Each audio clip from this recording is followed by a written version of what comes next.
So today we have two vintage, as they call them, real mowers, and I'm going to briefly talk about each one.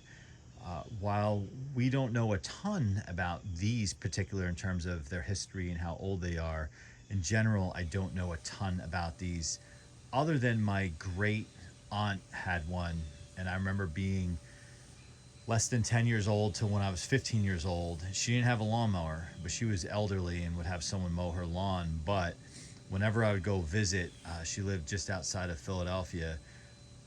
One of the first things I would do, she had a cool detached garage with like a couple of shelves in there with some just old tools and whatnot. And she had one of these mowers. This is not that mower, but this does certainly bring back memories of that. And I used to cut her whole lawn with one of these, and even if someone had already cut her lawn or not, I would still do it. It was just, I was too young to use a regular lawnmower at my own house, so this is the way I could cut grass.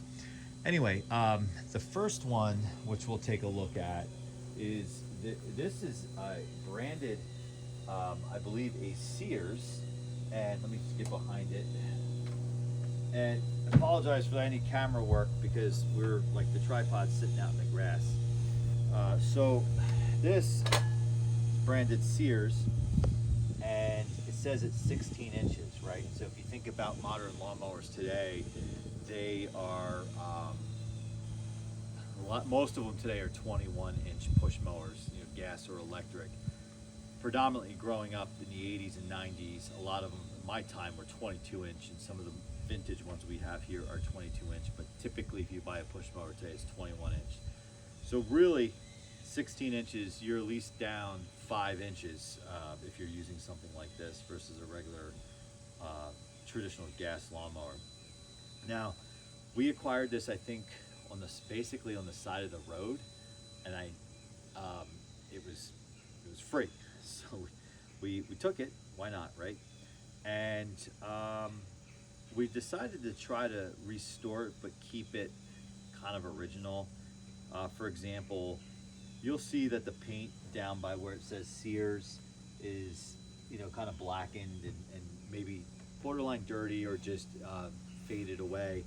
We left that, but what we did do is we sanded down as best we could these chrome handlebars. The grips are in like mint shape. And we went to the hardware store and replaced the hardware through here because I think it was missing pieces or had makeshift hardware in there, so we wanted to tighten that up. I did attempt, and this is where YouTube can help me. Of course, I could look up a video on how to do it. I did attempt to sharpen these blades by using the sharpening tool that goes on your drill. I don't know how effective that was. I don't know if these are like a traditional lawnmower where balance is really important or not. The treads on the wheels are good. So to me, and also on the other side, we had to replace some of the hardware down there where I don't know what you even call this piece here. We had to replace the hardware there as well. So, and I do feel like these need to be sharpened again, but it turns pretty freely. I don't know how to disassemble that to actually remove that piece. I'm sure there is a way to do it. Probably after removing the wheels, you could do it, and maybe using the actual wheel sharpener that I have would do a better job. That could be a winter project. However, this is more so for look. It occasionally gets a little use, and it's more for fun. I have no idea how old this is, or what year it came from, etc. I should imagine, because I think you could still buy these brand new. They're, I think you can. However, we know Sears is pretty much out of business, and just judging by the condition it's in and some of the materials, they're really good quality materials. This, I have to imagine, goes back to the 80s, likely older, because even in the 80s, people weren't buying these anymore. I mean, I think they stopped buying them in like People were using these in like the 60s and maybe the 70s. So it could date back, but something about the wheels, these plastic wheels on the side, don't tell me that it's as old as like 60s or 70s even. Like that even has kind of a 90s look to it, but I'm not sure. Maybe somebody who knows can tell us, because that would be really cool. As far as we can tell, there's no model number or serial number on here, because sometimes you can kind of get that information from there, even if you figure out, someone can help you decode what a serial number is. So if anyone maybe has one of these and is familiar with them, it would be cool to understand that. The last thing I'll say before I talk about this guy over here is, for some reason, when we go to use this, it is difficult to push. And I, like I said, as a 10-year-old, 12-year-old, 13-year-old, would cut my great aunt's lawn. It wasn't that difficult to push. I just spun that, as you saw, and it was really easy to spin, but it's making a liar out of me here now. Actually, this actually works pretty well. I take that back. So this works pretty well back here. But I do think it needs to be sharpened. And we'll take one more strike back.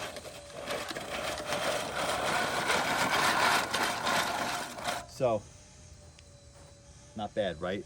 But I couldn't imagine cutting the whole entire lawn with this thing. So, here's one of two.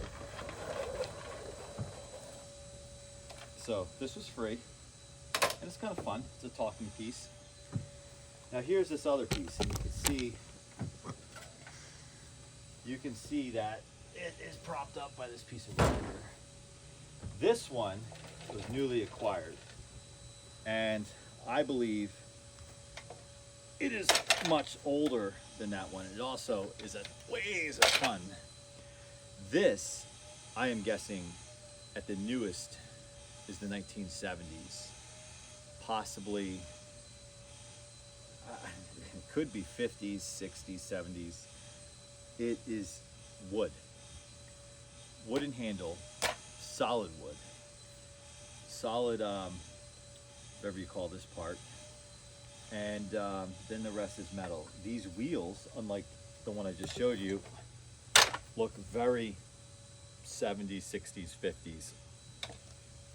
And even this part here, wood. I'm guessing 70s would be too new for this. Something tells me 50s, maybe even older. And somebody could tell me. That would be great. We don't really know what brand it is, other than it says on the side, Granite State M.MCHCO company. Hinsdale, New Hampshire. Maybe somebody out there knows. This was maybe from a branded hardware store or something. So this was found in Massachusetts at no cost. There was no cost to it. It basically, our esteemed cameraman for the day today for this video saw this on, I believe, the side of the road, and towed it home with his bicycle. And here we are, same deal. Now this doesn't spin as well.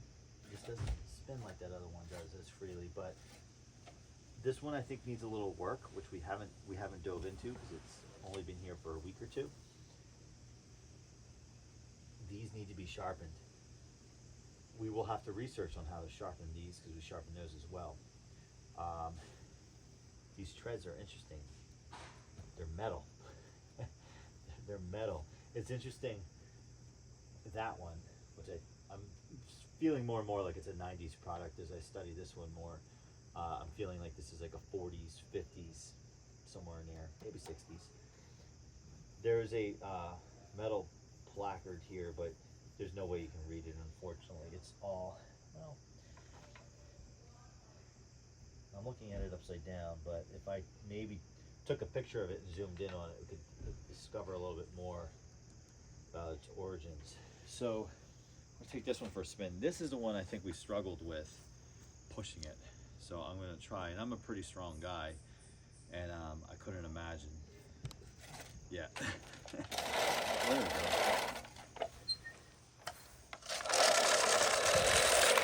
See, again, making a wire out of it. I think this one just adjusted lower.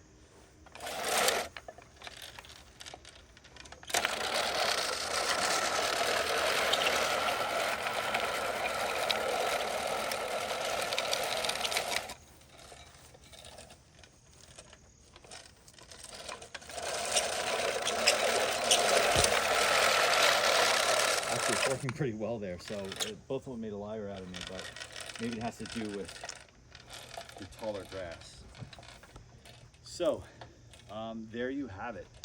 Two real R-E-E-L, not R-E-A-L, real push mowers, vintage. One slightly newer, Sears, but still vintage. One very vintage, and kind of cool talking points. And it's kind of cool too, because you mow the lawn, you miss a spot, you're like, oh, you go fire up the lawnmower. I just cleaned it off. You should walk out there with this and take care of it. So here we have it. Thanks for watching.